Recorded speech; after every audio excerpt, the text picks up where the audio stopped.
Hello. I saw moving the whole time. Hello, welcome to the Trio of Positivity podcast. Oh, it feels good to be back in this setting. I'm here with Miller and Boopin co-hosts. I am your host, Christian. Trio Positivity podcast is a Chicago Bears podcast where we hope to bring some positivity into your lives, even though that is a little bit difficult to find sometimes. Boys, how's your weekend? And as I asked that question, he It's gets up. great, man. My weekend was good. Chilled. Had a great time. Watched some football. Beautiful thing, man. Beautiful thing. Did you wake up because we forgot to mention there was a international game last week? Did you actually wake up to watch the Berlin game? Yeah. You By the did? By the time I Dude, woke you up, act like I get to JT, sleep in, bro. What the fuck is wrong with you? I guess that's true. I'm up at like 6:30 every day. You know I what? Fair sleep in. enough. by the time I woke up, JT had 50 points for me. Yeah. I know we'll get into fantasy here in a bit. So to kind of go over what we're going to talk about week 10 in this Bears victory Tuesday in the NFL. We're going to go over Bears Giants recap, which there's actually a lot to talk about. We'll go over a positivity score recap. We're also going to talk about the next game of the Bears where they face the Vikings, noon kickoff at US Bank Stadium. We'll go over some predictions, and then probably my favorite to talk about with you guys is the fantasy recap. There's a lot of questions that I have because I am not leading my fantasy anymore. Someone else is taking over the fantasy, and there's some questions because I got an interesting email letting me know my God. performance. Oh, no. So Last week was rough, but okay. We'll talk about it. let's get the social plugs out of the way. You can find us under Facebook, Trio Positivity Podcast, on X, Trio Positivity. YouTube is Trio Positivity Podcast. And for fuck's sake, thank God, we are live on TikTok. We will be posting this week. We are now at Trio of Positivity. We are not Trio Positivity Pod. Why we got banned, no idea. It just worked. It let me log in. I've been trying it at least once every 2 months. Wait, And which it works. TikTok? The Chinese or the US version? Not going to answer that because I don't want to risk getting banned Doesn't again. matter. Yep. Doesn't And we have a matter. website that's not active, triopositivity.com. We'll eventually get that up and running. But boys, let's get started. Week 10 of the NFL. Boopin, start us off. I'm gonna bring us down a tiny bit. I gotta lament a little bit. I told you JT scored 50 points for me. I still lost this week in fantasy. How can I have Jonathan T.T. Taylor, I don't know what his middle name is, but score 50 fucking points and still lose? That's because kicker got me 1 point. Mr. Prater, thank you very much for that. Bills, you can go somewhere downstairs. Who else was there? Oh, Mr. What was the Green Bay wide receiver that left? I needed 20 Romeo points. Dobbs. Yeah, I needed 20 points from Dobbs and Hurts to win. I got like 12. So I lost by 8 points after 50 points from Jonathan Taylor. Fantasy football sucks.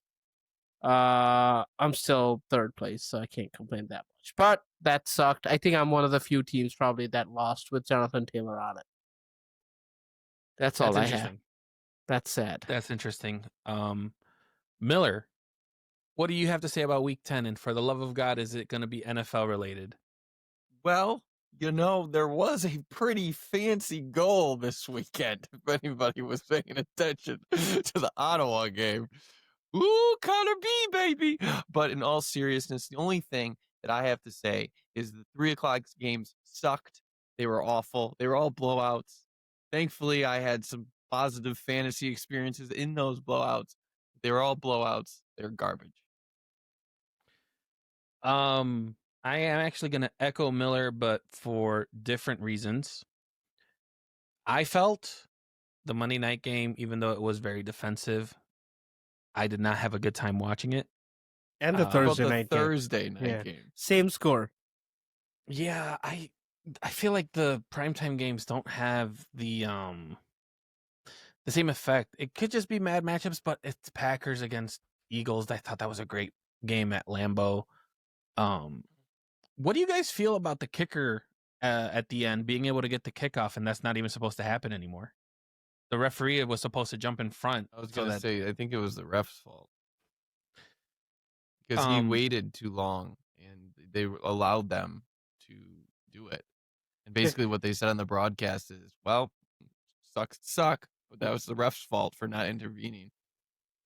I think He you was can he also was much closer before that. The real try sucked. So I feel But it bad was- for him. Here's the thing, though. It's a 60-plus yarder that was off by a little bit. Like 3 more yards, I think he makes it. In the fake one, The fake In one. the fake one, yeah. The real one second kick was. real one landed in the town over. But it was it tapped? No. Or he no, just it was shanked just it? bad. Oh, Yeah, I think he poor just guy. like put extra effort to like get it over. I And mean, think just... his long was like a 57, and he had a freaking torn quad. So I'm surprised they even kicked it. I think that was the conversation after. Why would you even kick it? Hey, Love couldn't get 2 yards. That's my favorite part. Yeah, that's going to be another thing to talk about. But let's go ahead and transition. I had probably one of my favorite questions come up because we talked about it a couple weeks ago, talking about who is currently the MVP. But with it being week 10, I felt like this is a great number to talk about again. And not only that, there's a lot more names that are being brought up and other names are kind of going down. So I want to start off. If the season was to end now, who is the MVP? And I don't think I can say who I have been wanting to be MVP with Mayfield. I don't think he gets. Oh, I see a timeout. What's the timeout? I was trying to make a J somehow. J. That's okay. That's awful. He's in love. Yeah. I don't think it's Mayfield anymore. I still think the MVP is going to go to a quarterback, and I saw that Stafford was leading, but I would not be surprised if Josh Allen just has a hell of a back end and takes over. I don't know. I feel like Josh Allen might have it. Did you see No. the last game? Josh Allen isn't going to have It's one game. I mean, we've talked about And the only reason I'm performances. saying Josh Allen isn't going to have it is because that team seems to be running through James Cook. And they're going to eat into each other's touchdowns and yards. So he's not going to have it. I think it's actually going to probably go to Stafford. What he's doing this year is pretty off the charts. I think he's got like 20 TDs and 0 interceptions. And didn't he have like a massive back injury too? At the beginning of the preseason, they were talking about a back issue. Yeah. They said it was a fake out. Now it's probably a joke, but they're like, hey, he faked out the whole league. But no, the odds dropped quite a bit. I think Stafford was like probably like 4th, 5th, 7th on the list. May was leading for most of the year, and somehow after this week, Stafford is all the way up top. Jonathan Taylor jumped a little bit too. Mahomes, someone slid in there. I think they were on a bye. I don't know how that happened, but no, like May and Stafford are tied at top. My vote's Jonathan Taylor today, every day. I mean, if you watch that Atlanta game, bro, Daniel Jones was fucking awful. He had 2 fumbles. Jonathan Taylor was that entire team. And he definitely deserves it up until this point. But the only way a running back is going to... The only way that he's going to do it is if he breaks some record. And I think right now he's on pace for the touchdown and yards record. But the problem is they're going into a brutal stretch of their schedule. They're going to be playing Houston. They're going to be playing, I think, Kansas City, some stout defensive fronts. So, I mean, he's going to need to pull a fucking rabbit out of his hat if he wants to do it. I mean, this one was a tough matchup on paper, too. Atlanta is not a pushover. But it's an international game too. Teams, home and away. I was gonna say it's an international game too. I always feel like in those situations, there's never one like a home field advantage kind of thing. So it's very surprising to kind of see how some of the people score it. Like I know sometimes for a home game you get what is it, 1.5 advantage sometimes? 3. Is it 3? I always thought it was 1.5. But also the Colts are actually one of the teams that I think it was them and the Saints that are the last ones to have their buys coming up right now. So they've played every game without a bye. and they still managed to have this great record and stuff. So I think this came out perfect for them. Do you guys think it's going to be a quarterback that gets the MVP? I know with the names we mentioned, I'm assuming yes, but I know it's who we want to be MVP. But what's the other award that they usually give to the Offensive Player of the Year? Yeah, that's usually like how they do it. That'll probably go to Taylor. Yeah, my hero. Speaking of heroes, let's get into the recap of Bears Giants. Bears win the game 24-20. There's also some news that happened after the game that we're going to touch on just a little bit. But with this win and the loss of the Packers last night, the Chicago Bears are tied for first in the NFC North. Is that true? Yeah, baby. I did not think I would say that. So, with that excitement, are we tied? We're not tied, are we? Yeah, we're technically tied. Technically, I think the Lions are in the lead because they have the tiebreaker. They have the tiebreaker, but if we have the same record as the Lions. So let's just pretend for a couple weeks. But also the draw. But let's also remember that the draw helps us in a way because we get the higher win percentage against the Packers. So that's another reason we're also on the up. But we're going to go into probably one of my favorite segments because I actually worked hard on getting this fake jingle from my buddy. Let's get into Miller's Glazing Minute. Let's get into the song. It's Miller's Glazing Minute, brought to you by the Trio of Positivity Podcast. Let's go back to 2024 when our boy Caleb Williams was on the ground 68 times, 10.79% of dropbacks. Caleb was on his ass. People were freaking out about this. Well, what happened? Fast forward to 2025, motherfucker. We are 10-9, 9 games in. He has 14 sacks this year. That is a 4.56% of his dropbacks he's getting sacked. He cut that number in half.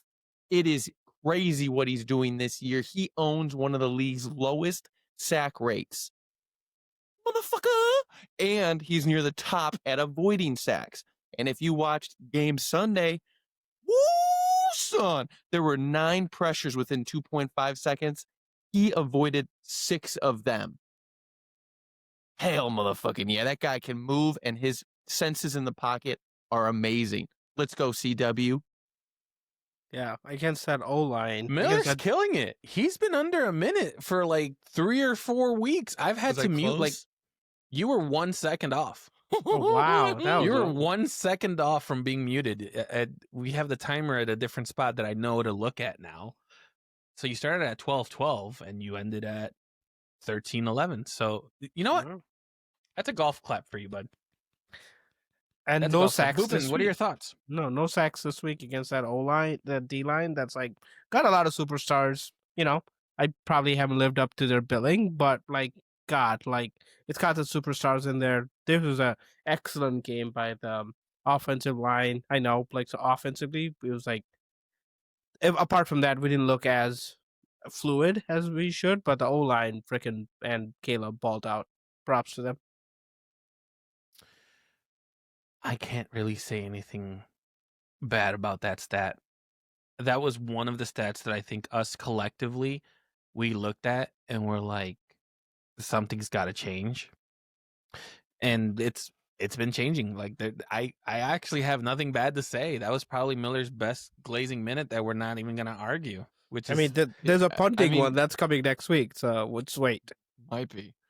Yeah, I mean, you just look at last year, that was the huge topic of how many sacks are blamed on Caleb, how many sacks are blamed on the offensive line, and it's just like. But we can agree there was a little hint of both. You could blame both on certain things, but you cannot blame all of it on Caleb even this year, which is fantastic to say. Yeah, well, you probably can blame most of it on him. Well, I was trying to give you an out, but we're going to go ahead and continue. Let's talk about the franchise on this game. Led the team to a comeback win. Wait, are we calling him the franchise now? I was wondering the same thing. So listen, I've noticed that CW is it seems to be the thing that works. I think we should label him the franchise. Allen Iverson was the last one to have it.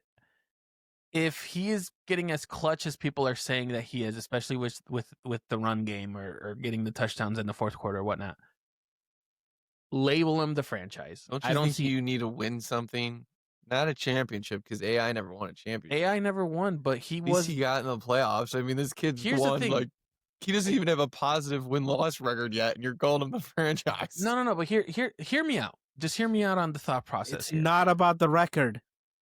It's not about the record, but when you think of the Bears, you think of CW.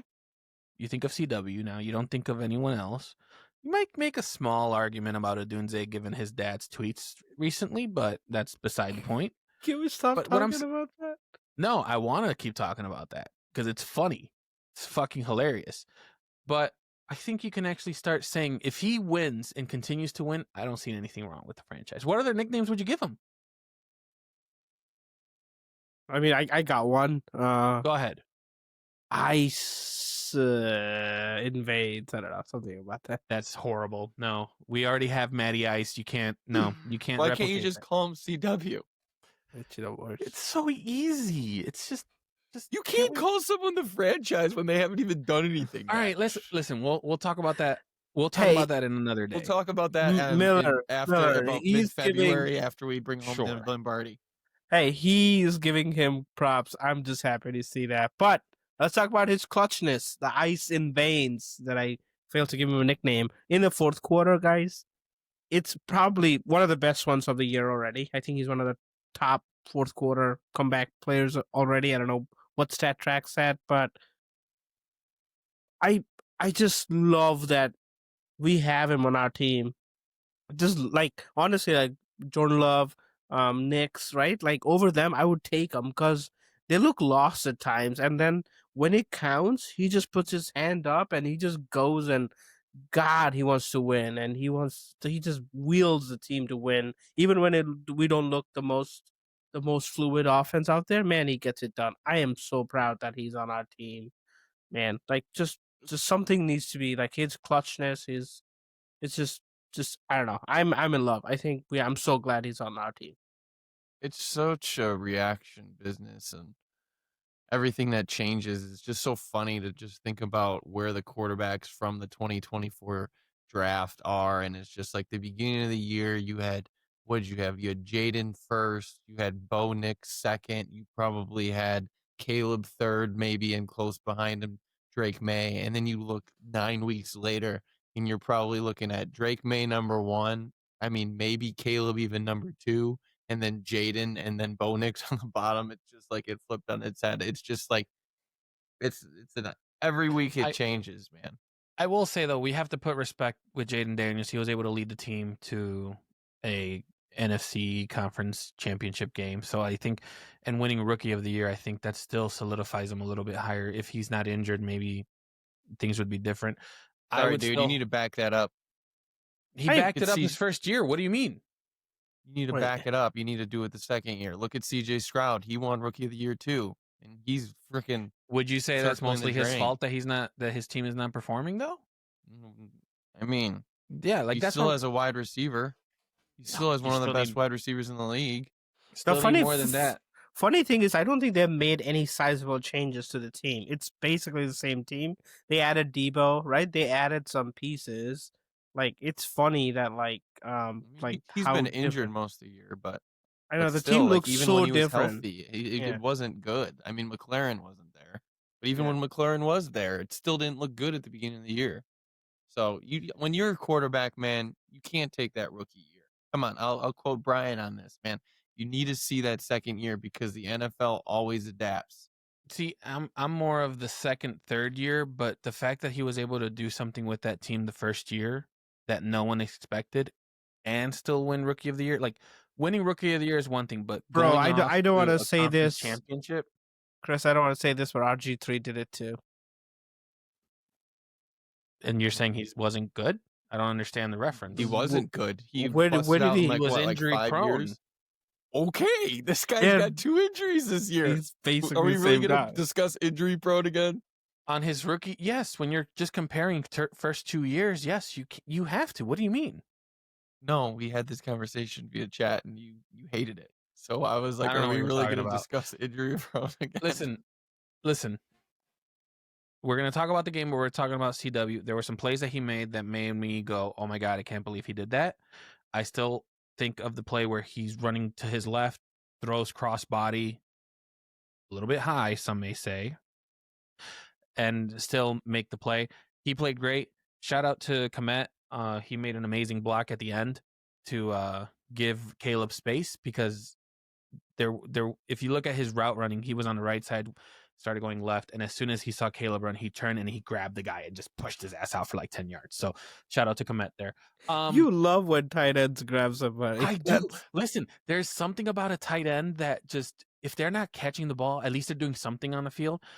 Like, they can block. Like, it's pretty fucking noticeable in my opinion. I think it's funny that this motherfucker sits here and said, "I can't believe Caleb was rolling to his left. He was throwing the ball No, across his crossbody. body, No. but it Hold on. I didn't wasn't say I can't believe. perfect. Calm down. It was a The throw little was- high." The throw. Some say the throw was a little high. That's all I said.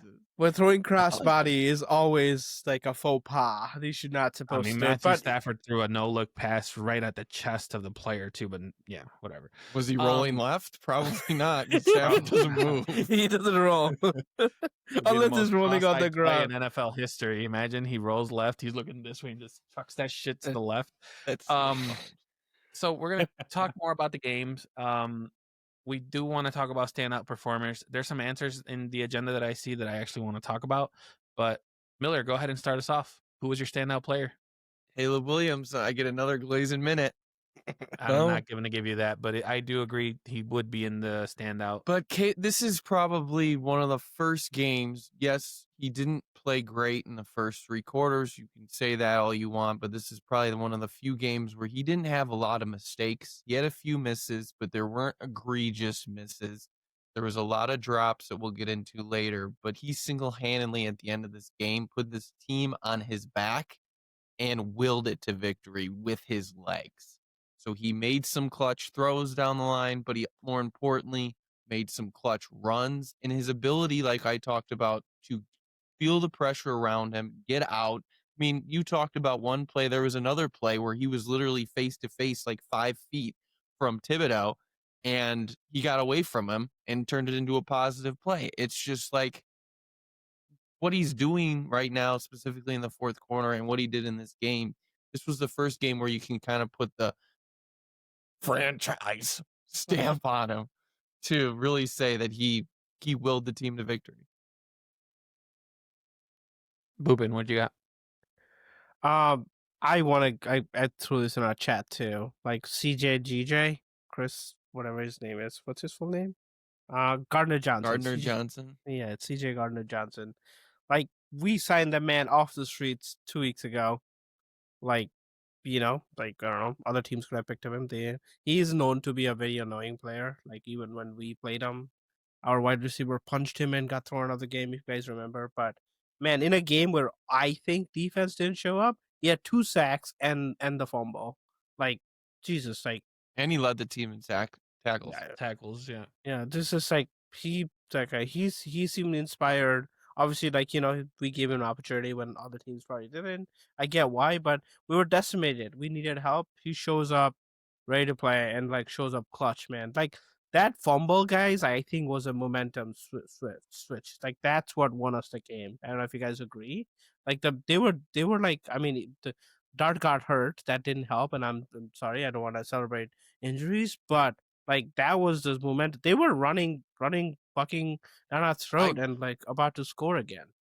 I want to agree with you. I do. But like, Russell Wilson then led a 79-yard field goal drive.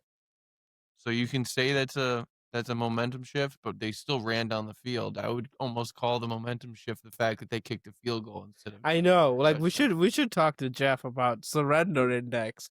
That's gotta be like 100 percentile, right? Kicking a field goal from the 1-yard line, like, that's gotta Yeah. be like in the surrender index. That's gotta be like 100 percentile play. Like, I don't think you can. You mean of like the percentage of that you should go for it? You should go for it. Yeah, like, that was he does a coward index or something, right? Like how cowardly was that field goal kick versus going for it? And they even had a penalty, right? Do they get half a yard?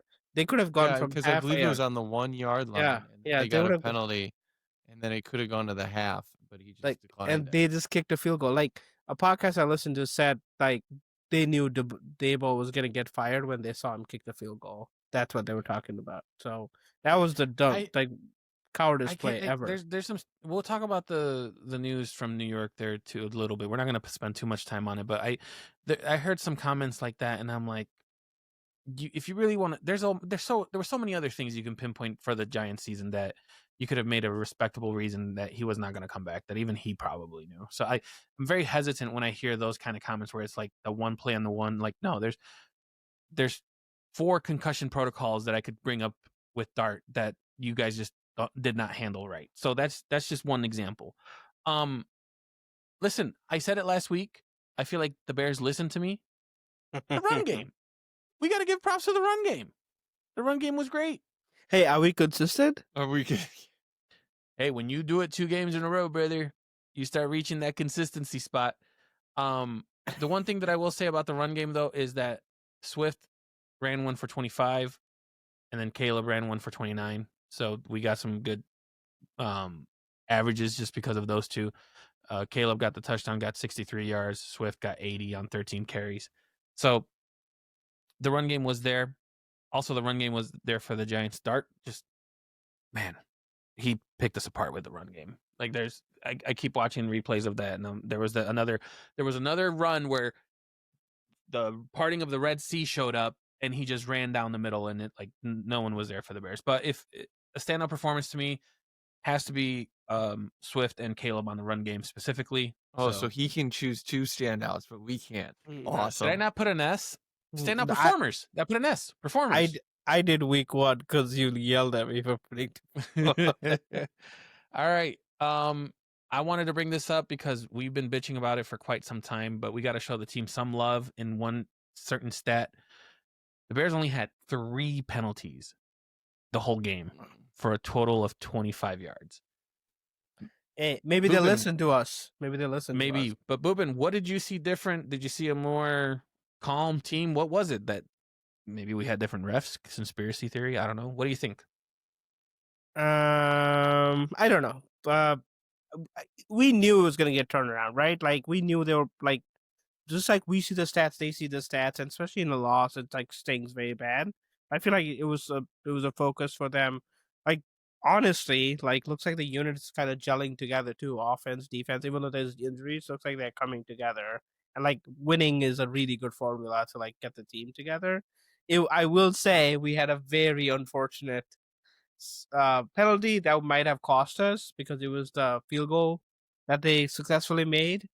There was a penalty there that if they had wanted to take the ball, it would have been on a half-yard line. Half-yard. They would have just. I don't know, but like that could have cost us. Looking back at the game, but no, very happy that that's something they corrected and corrected in a major way. Props to them.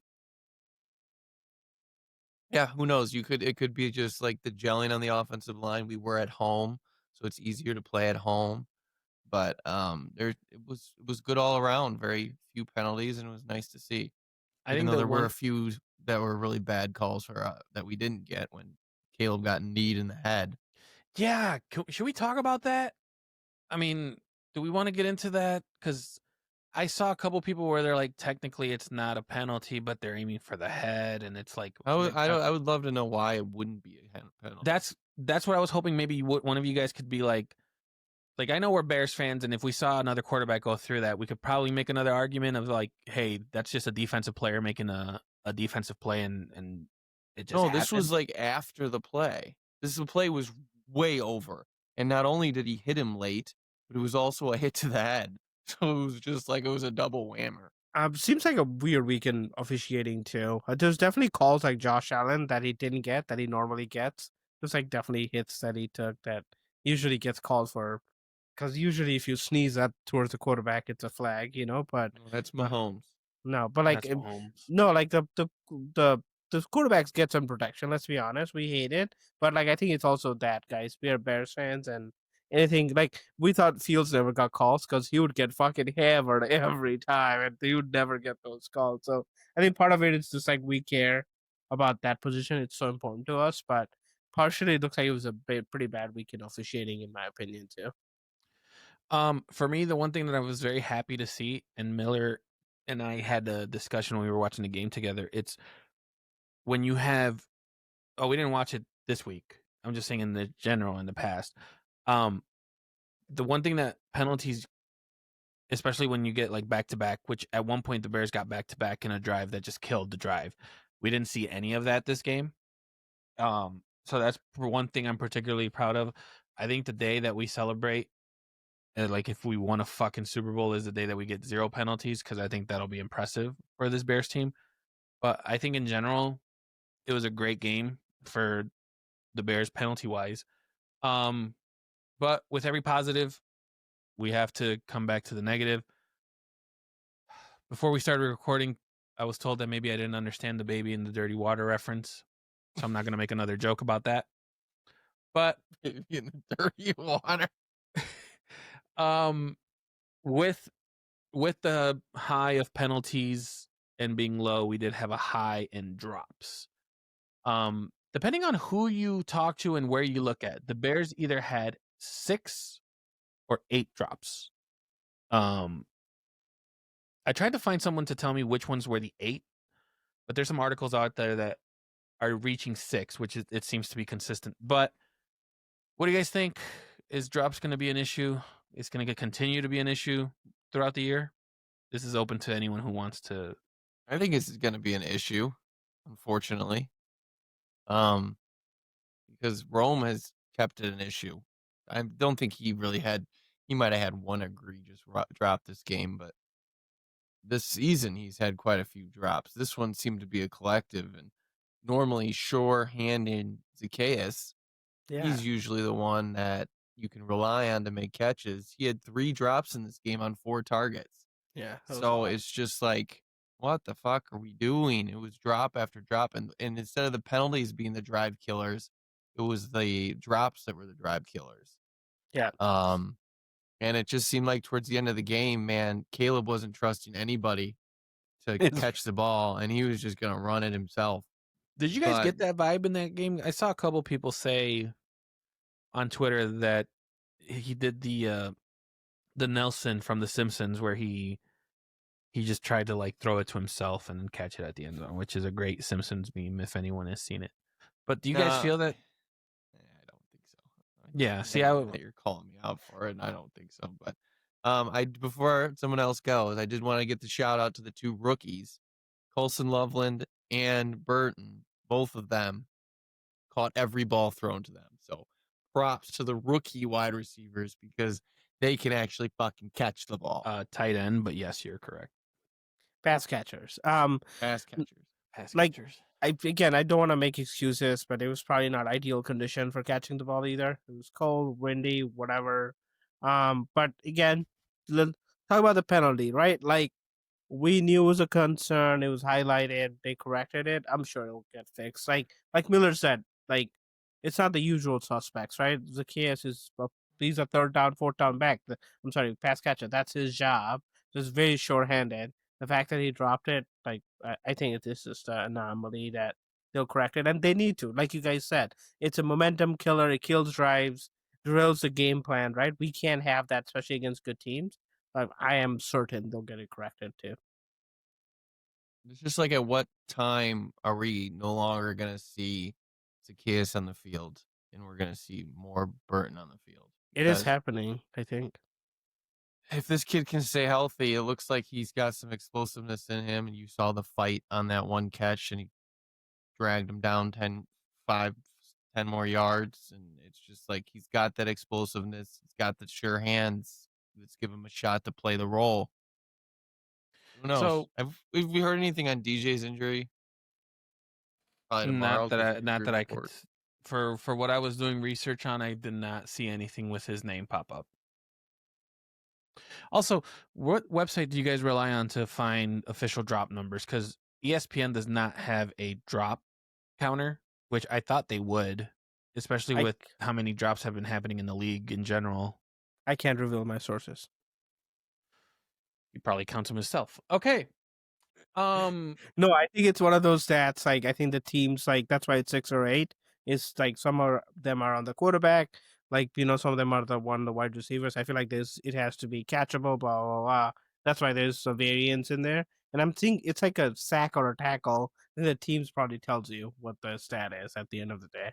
I'm not going to reveal my sources because my source is pretty fucking false. God, I don't want to talk about. Did you guys see? Like, they were Yeah, we showing saw. the Chargers and their O-line rankings, and they were like dead last, and they still came out and won the game. That. pisses Well, me off. they're on the 6th and 7th tackle, I think, for the season. But hey, talking about pretty fucking balls, Mr. Caleb Williams is the number 1 ranked quarterback in the last 2 weeks. Just throwing it out there. God. No one cares. That could have been my story for today, Boopin. Come on, man. I'm gonna throw it in the chat. I showed it to Chris before the podcast started. I'm gonna throw it in the chat right now, so people can see. Maybe next week. Maybe you'll still stay up there for next week. There's glazing minute. Boys, how do you guys feel though about the offense? Kind of the mindset of this is not attainable, or these wins are not going to continue if the Bears offense performs like this and has to wait for the fourth quarter to beat a team that they should beat. There's already been a couple games where they shouldn't have gotten to that level. It shouldn't have gotten that close at the end. We did make a 14-point swing to win the game. But do you guys feel like this is sustainable for the year? I'm not gonna lie. I thought we didn't have a shot in the game the way Dart was playing. Like I said, the crucial turnover, and sadly he got hurt. And Russell's playing the fourth quarter. Like, to be very fair, defense stepped up in the fourth quarter, mostly against Russell Wilson, but also with the turnover. But if this is the case, the offense needs to be even more efficient, like not turn the ball over on downs and stuff like that, for us to even stay competitive against good teams. There's no way we can win with the way defense is playing right now, in my opinion. I don't think it's sustainable to play games like this. I think we all know that this hasn't been like a clean product so far this year. But the one thing that I'll say, and I think is attainable, is the fact that if we can keep these games close, 1-score games ending in the fourth quarter, I think we have a shot to win every single one of them, because I think Caleb has shown that he has ice in his veins and he can lead a touchdown drive in the His fourth quarter numbers have been good. I'm just concerned that if the game gets too far ahead, I don't know. Have we had a situation where Ben Johnson is kind of like, let's just throw, not let anyone get injured? I don't think we've had a game where we've Detroit. But did we do it in the? Did we do it in the fourth? Did we give up on the fourth? Do you recall? No, I think the starters played all game, but they put a 50 burger on us. I don't think the starters played all game, did they? Really? I don't remember Bajan being in the game. Maybe most of the fourth. Okay. I digress. So we talked a lot about the offense. We got to talk about the defense now. What would you guys say how would you rate the performance of the defense? Boobin, let's start with you there. What do you think stood out? Nothing. They were horrible. I know they're injured and whatever. They showed up in the fourth quarter, but for the first 3 quarters, they were nowhere to be found. Yeah, New York was doing whatever they wanted to. Dart was doing whatever he wanted to. Again, I know they're injured and they're playing their best, but I think one of our linebackers was out. I don't know if that made such a difference, but he's been out for a couple weeks, so maybe not. But they could run the ball like right up the throat every time if they wanted to. That was very, very concerning to me. Miller, what about you? My concerns were more so in the secondary and the fact that there were several times where the throw went to a wide open wide receiver. Just seems like Mr. Tyreek Stevenson is more inconsistent than Caleb Williams when it comes to his play. And I mean, other than that, it was nice to see that we got some pressure on Dart, but it seemed like every time we got pressure, we either got a sack, and we had a few this game. I think CJ had 2, Sweat had 1.5, so I think we had 4 sacks. But we did get some pressure on him, but every time if we didn't get him down, he was scampering for a 10, 15-yard run. So, I mean, the defense was pretty much like butter this game, and we're lucky that they collapsed at the end, probably because of Dart and the fact that Russell Wilson was on the field. Yeah, not even Yeah, the good I kind of butter, you know. I will say I think, and I don't know how you guys will feel with this statement, but I think if Dart stayed in the game, the outcome would be different. Dart just looked really good. It sucks to see a good player like that kind of get knocked out with a concussion. And like I had mentioned before, for him to be evaluated for 4 concussions and to not have it be a thing, like that kind of sucks. I had mentioned earlier there was a play. I don't remember the down, but it was the parting of the Red Seas. But there was even a couple plays where people were just open. There wasn't anyone in like a 3-yard radius, especially on the sidelines on a couple of the throws that he did. I do believe that maybe they felt a little bit more comfortable when they saw Wilson come in, and they're like, okay, we can adjust. Very And I think different skill set. Yeah. I think so, and I think the defense played down instead of punching up. They punched down, and they played to the level that Wilson has. So I think for the quarters that Dart was there, the defense just wasn't there either. Decided to take a break, and I think when Wilson came in, they were like, "Hey, we have a chance," and they kind of came up clutch at the 4th. So as much as I want to be a Debbie Downer, which I don't think I have been this game, I could definitely nitpick on a few things, but I think the defense did enough to win the game, and I think Maybe we can all agree. they were LeBroning guys. The first 3 quarters are like whatever. 4th quarter, I was like, oh, playoff time, let's go. Maybe they were LeBroning it. Speaking of LeBroning it, when someone wants to talk and they use Twitter to get their thoughts out, the retweet button seems to be very helpful with Adunze's dad. Post game, Rome was asked how did he feel about getting the first target. He thanked his dad, which, mind you, as much as I love the troll, fucking hilarious. That was probably the best. That was mwah. It was right there for him. He did it. Are we done with this? Can we move on, or do you feel we're like not this? done with it. No.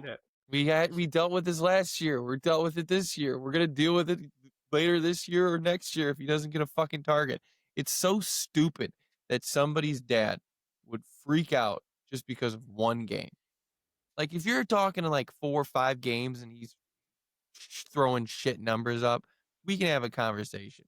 To The be motherfucker fair, had like 8 no, catches for no. 115 yards the game before, and then the next game he doesn't have a catch because he dropped multiple passes. And we're gonna have this conversation. I don't want to sound like an old person, but I kind of miss when like these dads would just shout at the TV in the living room and no one had to hear it. You know, there was no Twitter, like newspaper wouldn't cover it. There was nothing. Like it would just be shouting in the void. I miss that. I think it's taking away from the people are talking about that and they're talking about Odunze's good game and stuff like that. I hate that. I'm happy it worked out, but like Miller said, like he's getting attention. That's what he wants, and we're giving it to him. So why would he stop? Remind me to send you guys a video of what I thought Odunze was doing. It's a soccer meme that's very famous. Remind me when the show's over to send that over to you. Honestly, I think when you have Rome give that kind of response, I think he said it with the intent of, all right, we're done with it. If it gets brought up again, I think you have to, like, I hate to say it, but you either have to make a statement or do something, because that You already everyone did. but everyone thought Caleb was going to be, or Caleb's dad was also going to be this thing, and even he's been kind of cool with it. I don't know. But Rome already came out and made a statement last week. No, I know. I was talking about the Bears. I wasn't talking about Rome. I was talking about The like Bears the aren't gonna organization. fucking give a shit. I know, but like, here's my thing: if Rome's dad happens to watch this, tweet whatever you want. Just leave the comments open, brother. That's all I want to say. Just leave the comment section open so we can reply to you. I love of that this retweeting start. I love that we're not even saying his name. We're saying Romzan. Like, Well, I don't fucking know his name because I don't really care enough to know it. I'm on the same boat. All right. So Bears win 24-20 yesterday on Monday. coach killers. Well, calm down. Giants fired their coach Monday after the game. I was going to make this into a Giants section because I wanted to throw some flowers to Dart because I felt like he's been performing very well, but then we have this situation. Boys, do you think this should have been done earlier? What are your thoughts on the Giants firing their head coach? I mean, it Hey. should have been done at the end of last year, right? I mean, I'm on that boat. the bottom line is it should have been done at the end of last year when they should have done it. They should not have done it this year because all the reporting is that Dable was the one that wanted Dart to begin with. So he's the one that brought him in, finally started him, and he actually looked good. And now you're going to take that offensive guy away from him and start over fresh. I mean, it's a shitty organization. It's been a shitty organization for a while. I agree with Miller. Firing him midseason does nothing. It's just a show off. I don't know. Like, I get it, right? They've lost 2 games when they're leading by 10 points in the last 4 minutes. It's a lot. Game management issues. Dayball has not been great, to Miller's point. He's like, they've been 2-8 for the last 2 consecutive years. His record was 11-33. But if you're letting draft this guy, like, what is Dayball's claim to fame? He got Josh Allen to be Josh Allen that we know today. That's his claim to fame. So we know he works well with quarterbacks. And you could, like, man, not that Dart's going to be any different player, I think, but I feel like he got Dart. He showcased Dart, I think. So He finally got a young quarterback. He had Daniel Jones, and obviously that didn't work That's out. true. But that wasn't his guy. What I finally will got say, what I will say is, like, I don't know if you guys remember, beginning of last year, he fired his defensive coordinator over some like petty stuff, whatever, Martingale, Dick Wink Martingale, and like that was like didn't go over very well, but like they had studs in the defensive room and it kind of like went away. But like I know there was like some tension in the in the room already, but I'm with Miller. Like, you don't let a coach draft a quarterback and let him go 8 games into the season. That just What we did that's last year, bro. I was gonna say you're saying no, and so you're saying we should have kept Flus. Flus. Thank you. I mean, I don't know. Was our year any different? Like, after firing him, did anything significant? We only got happen? 1 win after firing him, so I don't know if Dude, like, we're on pace for that. But I mean, it's a little different. I will say it's a little different in the sense that Dayball is an offensive mind. Eberflus is not an offensive mind. So we were kind of grasping at straws to try to figure out how can we help Caleb offensively because we knew Eberflus wasn't going to do that. So that's why we kind of went through that process. Where this time, what are they going to do? Well, they're firing an offensive mind that who finally has his guy. And what are they going to do? Are they going to go the defensive route? Good luck with that, son. Or are they going to get another hot offensive coordinator? But if you remember, Brian Dable was that hot offensive coordinator. So it's a little different in that aspect. But yeah. So let me give my thoughts real quick. I think the team changed when Barkley didn't get re-signed. I think that's going to also be a thing that's going to like. I mean, they kept the GM, so does it matter?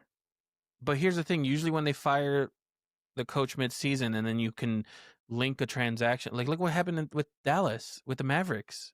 They traded Luka Doncic, and the GM just got fired today. So it takes time for that to happen. I wouldn't be surprised if the GM got fired at the end of the season either. So like, you're not going to do that. I think you're not going to fire the coach mid-season and then fire the GM end of But it's season. been done. Like what we need to understand, and we know talked about about it that. last year, is just because you get rid of the coach, you're not going to install new plays right now.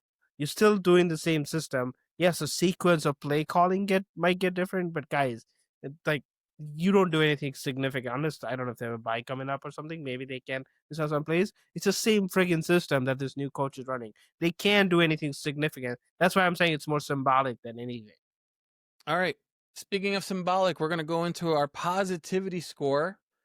After every game and after every recap, we give a score from 1 to 10 of what we think the Bears are from a positivity scale. They find it a little bit different than I do since I use a grading system. I don't fucking know what they come up with. So I'm actually going to start us off. But before I do, let's recap last week's score. Miller was a 6.5. Boopin was a 6.5. I am a 6. I'm keeping it at a 6. I think this is the right amount of excitement. I feel like we were close to losing. We got a great comeback win. It's not sustainable for me, so I'm sticking it to a 6. Who wants to go next? I'll go. I'm going to 7. Just up a little bit. Whenever you Ooh. perform like that, like Caleb did, carrying the team on his back, we still have yet to show a complete game. Obviously, there's issues. We really haven't beaten anybody, but a win is a win in this league. So if they're going to get the W, I'm going to give them credit, and I'm going to go up a little bit on my score. Miller, you brought up a great point. Let me ask you, when was the Bears' last complete win? What'd you say? Dallas, maybe? Boopin? Yeah, our defense hasn't been healthy in a minute. Okay, we're all in agreement. Dallas was the last complete game win. That I thought someone would give me a different answer, but no. All right. Boopin, what do you got? I'm going up too. I've probably gone up more. Like defense was slightly healthier and playing competitive, but 7, baby. I think this is like the highest I have ever been. No, you've definitely been higher since we've been doing recaps. No, not on the positivity scale. I recall an 8 no, somewhere out I there. think we were pretty high at the beginning of last year. I think I recall an 8 somewhere up there. We started 4-2. Oh, yeah, all right, we did. Boys, it is Bears versus Vikings at US Bank Stadium at noon. According to ESPN bets, the Vikings are the favorite at -3.5. The over-under is 45.5. I always ask the same questions because they're the basic ones, and that's all we really need to talk about. So, Boopin, what do the Bears need to do to win this game? Yeah, well, I think we'll have a tough time. Just looking at a common rival, right? Ravens, we played them. They beat us 30-13 or something. Minnesota played them more competitively. They lost 29-17 against them. So I feel like we'll have a harder time here. So I think the defense needs to step up, hold the Vikings offense to minimal score. The defense is very well ranked, and I think it'll give our offense enough to contend with. So I feel like if our defense doesn't show up, it will be a long day for the Bears fans. I want to go next because I want to get my point across before I get shit on, but then I want to shit on Miller. It's the run game, baby. We got to remain consistent with the run game. So how do you do that? You run the ball again. You try to get more than whatever fucking yards we got last time. I think if we play a good run game, get more carries, with Swift, we open up the play action. We can do a lot more. I think we've said that multiple times. So I think if we get that going. Also, I'm completely okay with Caleb getting some run play designs for him. Like I before I was kind of against it because I didn't want to, see him get hurt or anything but of that. But I feel like we kind of need it. So I would like to see him get some run play. So run, baby.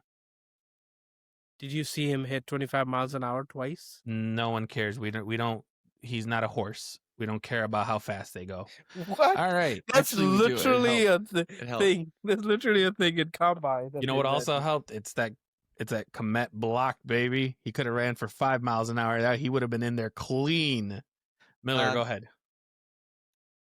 I honestly, I'm gonna view this very similar to how I viewed the Washington game. I think this motherfucker, god damn, put him on. I'm gonna put him on the knees. I think this guy just has like these chips on his shoulder, and I think when he wants to get it done, he's gonna get it done. Just like the Washington game, you knew what happened last year, and he had that. We're gonna set the record straight. I think it's very similar to what happened in Week 1, where we blew that game, and I think he's gonna come in and he's gonna fucking ball out. Probably not ball out. He hasn't balled out yet, really, but I think they're gonna put on a good show, and I think we might. Well, I don't want to get too ahead of myself, but I mean, and let's be honest, we're going against the worst quarterback in the league statistically. There's multiple reports that say JJ McCarthy is ranked pretty much dead last in a lot of different passing categories. Now he's gonna play a defense that is shit in the secondary. So it'll be interesting to see what he can get done and if he plays well. I don't know. I mean, the guy can't even hit JJ McCarthy for something. Justin Jefferson. JJ. You can't even hit Justin Jefferson. I mean, to save his soul, and I don't know how you don't do that. But two other things to keep in mind here. One is Addison is going to be back for this game. He did not play in week 1, and historically, he has been a destroyer of the Bears. So take the over on his yards. Don't gamble responsibly. That's stupid. Gamble responsibly, remember. And then number 2, they just lost, I believe, their defensive tackle in what's his name? Jeff Oduk. Nope. Green Brenson. Yeah. While you look that up, I want to have a question Greenlaw. for you guys. There's a play where Justin Jefferson gives up an interception, gets thrown, and I think the funniest comment that I saw under there is like when you're doing a job and your manager you're in the finance department, but your manager is asking you to unload a truck, and he's like, "That ain't my job." How do Wait, we? I thought he was returning kick. Was that not him? No, it was an interception, I believe, and he just did not want to go and tackle someone. Anything about that interesting? No, I thought it was just funny from a social media aspect. I'm worried. Like usually when a diva wide receiver, he's not a diva, but like when a wide receiver No, gets he's mouths off pretty in close. media, mouths off in the media, usually he gets force fed. Our best DB is probably CJ GJ. So I feel Tyreek. like I don't know. Show me Tyreek the is number. gonna be on him. CJ DJ is not even on him. He's nickel. I don't know. That's our best. So like I think they're gonna eat. Like if I look at the two, like if I compare Giants versus them, I feel like quarterbacks are comparable. Maybe Dart's slightly better, but the wide receivers they have with Addison, Hawkinson, and Jefferson, they are much better. I think secretly the key to all this is Aaron Jones. He fucking kills us every time. He was banged up again. Hopefully he doesn't play. I'll give us a shot to win. It's Jonathan Greenard. It's their defense. All right, thank you for looking. Is he out for the year? Is he out? No, it's apparently he has a minor shoulder injury. Okay. All right, so what can the Vikings do to win the game, boys? I feel like this is a little bit tricky, because they came to Soldier Field and kind of took a win out of our hands. So, I think if they were probably. Yep, I hate to say, I hate to say it as like a easy copying someone's answer kind of thing, but especially with our defense being what it is, they could probably replicate it and make it worse. So I think just look at the film and try your best to replicate. Even the run game, their run game was kind of, if I remember from that far back, was kind of consistent until the third. I think we saw more passing. You towards and the end. consistency, no one knows your definition of consistency. Listen, consistency is what you want it to be. Okay. Consistency Miller. is how he feels about running backs. There you go. Miller, your thoughts? I think like we talked about, I think JJ's got to throw the ball, and if he can throw the ball, I think we are gonna be in trouble. If he can throw the ball, we'll be in trouble. What a statement. PFF needs to hire you Valid. for this analysis that you But just look at gave his us. stats. Some of his stats show that No. he can't throw the ball. I'm having a flashback. This is like Michigan all over again. If he can throw the ball, maybe they'll win. Open your thoughts on what the Vikings need to do to win the game. I think they need to ball control, like take advantage of our injury ravaged D. The offense, keep them on the sidelines. If they can do that, I think their defense, our offense is a decent matchup with the O line. I think like the way we are way behind is our defense. So I feel like if they need to take advantage of that, if they do, they'll win. All right. With that, we're going to get into our predictions. We've actually been pretty hot on our predictions this year. Miller and I are tied at 6-3. Boopin is leading 7-2. When we did our earlier schedule predictions, we saw this in the in the week, and we all equally agreed that this would be an L. Has that changed? We'll find out. Boopin, start us off. What is your prediction for this game? I hope I'm wrong. I hope you guys say Bears win and we're all tied after this. But I say Vikings win 24-17. Interesting scoreline. So the Bears do not cover in your prediction. Miller, before you give an answer, I just want you to know, I think you and I are going to say the same thing. You're right. Bears are going to win 27-20. Say that one more time. Bears are going to win 27-20.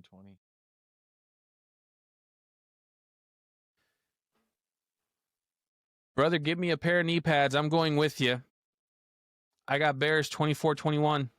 Alabama's on that bitch. I don't know. I feel like I hope you guys are right. 27-21. Huh? No, you said 27-20. No, 24. 24. I don't know. We seem to travel well in Minnesota. It's an indoor game, so we don't have to worry about the weather conditions causing drops. So this is basically a sealer for Boopin almost. I think he's so. right and we're wrong, he's gonna win that. Again, I'm rooting for you guys. I like this. Listen, not to toot my own horn, but you guys gave me so much shit about how I predicted the Bears schedule. I'm so far in line with not. What so is far, in line? yes. What is in line? What do you mean? We started 8-9 You had them like 1-8 later, or at the beginning, kind of. Yeah. at the beginning. What are we right Yeah. now? What are we right We're now? 6-3. That's all right. I mean, You had them them like literally at like 2-9, and me then they win rephrase- like 5 of the last 6. Let me rephrase. I am in line still with my prediction of the Bears going 8-9. How about that? Is that better? That's fair. This is your Okay. prediction. This is in line. You're over here.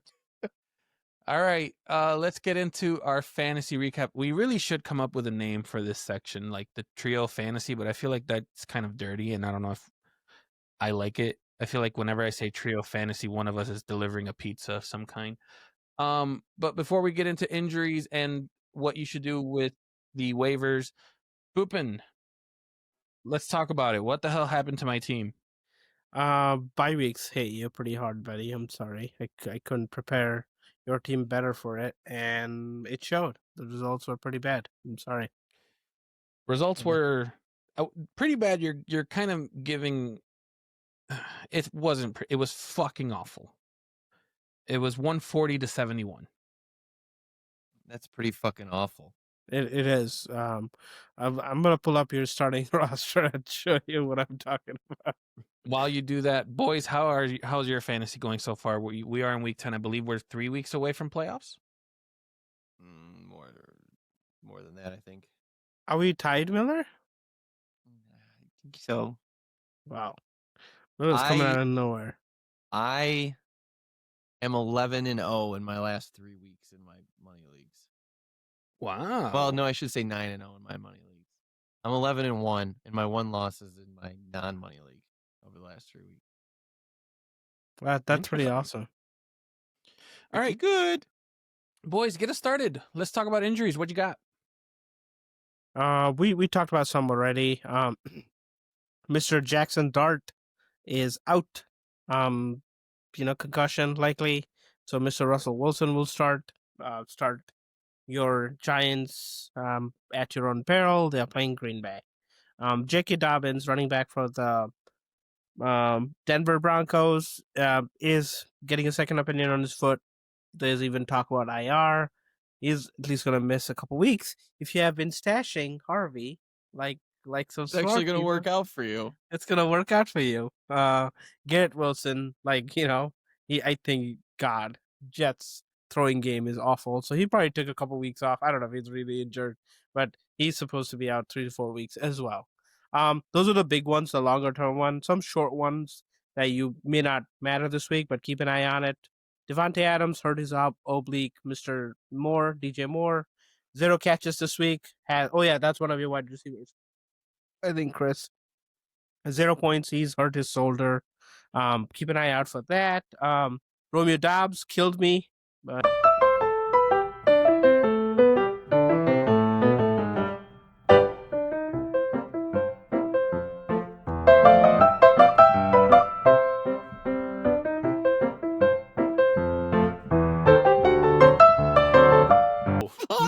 No, we're Dalton not. Kincaid.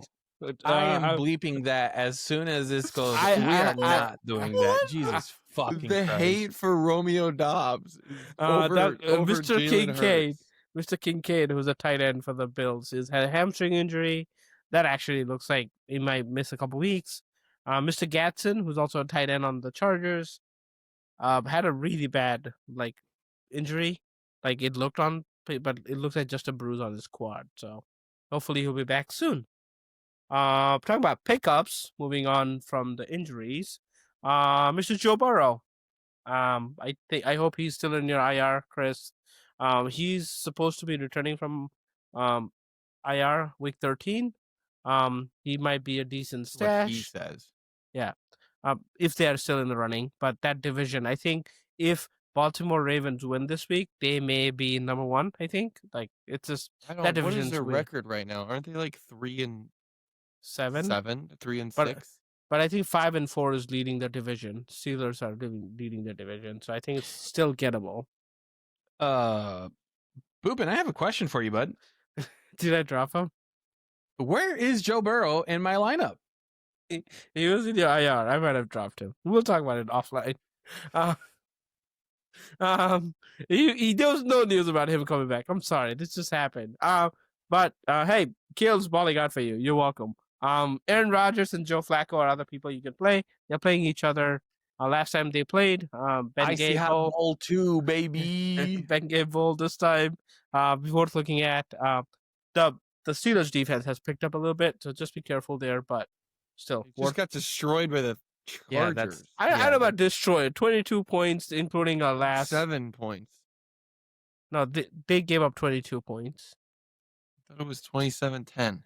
And 22. Listen, Boopin, I something. know we're talking fantasy, but from a game watching experience, the Steelers did not look great. Oh, 25-10. Yeah, it was like a last minute run. I remember it was like most of the game was 15-3 or whatever it was.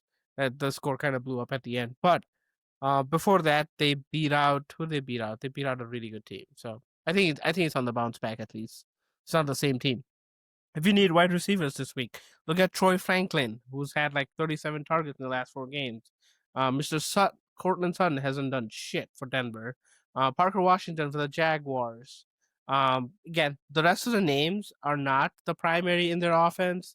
Like Parker Washington probably has competition for targets soon. Ted Johnson with the Buccaneers. Again, Evans might come back.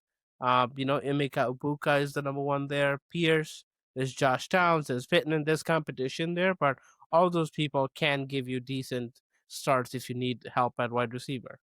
At running back, again, similar. This is probably the worst waiver wire week out there. There's no clear-cut names in running back. Look at Demercado with Arizona. Algier from Atlanta, you can pick it up. Bijan hasn't done much recently. Chris Rodriguez from Washington. Again, there's people in those rooms. They're not the primary, but they may have some standalone value. And obviously, if there's an injury, their value shoots up. Tight end, K-Don, had 12 targets this game. Look at him. Theo Johnson, probably better with Dart, but you can probably keep an eye out. Tight end landscape is, hit or miss. And Mr. Loveland from our homegrown talent is also a good tight end if you need help there. Patriots are a good defense if you need help defensively. Ravens against Cleveland. Patriots people are dropped them if they're playing Buccaneers this week. Ravens is playing Cleveland. I picked up Ravens in a couple other leagues. They have a couple of good matchups next couple of weeks. Green Bay, since they were playing Eagles, might have been dropped. They're playing the Giants this week, so Russell Wilson likely starting there. So all of those are decent starters on defense if you need help there. I will say I do love a full-blown recap like that, but I'm not gonna lie, I do miss Miller being the one that runs it when he knows he's on a time crunch, because he would have blazed through this thing and kept it probably... no one cares about defense, no one cares about tight ends. Moving on, let's go. I will say the tight end market in fantasy it seems to be hit or miss more than quarterbacks, in my opinion. So I feel like that was another issue on your team. Your tight end got you 2 points after getting you 50 points a week prior. 50 points, yeah. Yeah. So all right, boys. There she goes. That's going to do it. Before we close out, there's a couple things we want to mention. We apologize for all the extra notifications that you guys got of previous episodes. If you watched them again, thank you. It helped the analytics out, but there was a glitch in the system that caused a lot of those episodes to get re-updated. We apologize. We hope to fix that in the future. We also want to announce that we are back on Riverside. So we are going to be doing a little bit more on the social spots. So keep an eye out for that. And with that, thank you so much for listening. I am Christian, followed by Boopin and Miller. We are the trio of Positivity Podcast. Where's our jingle?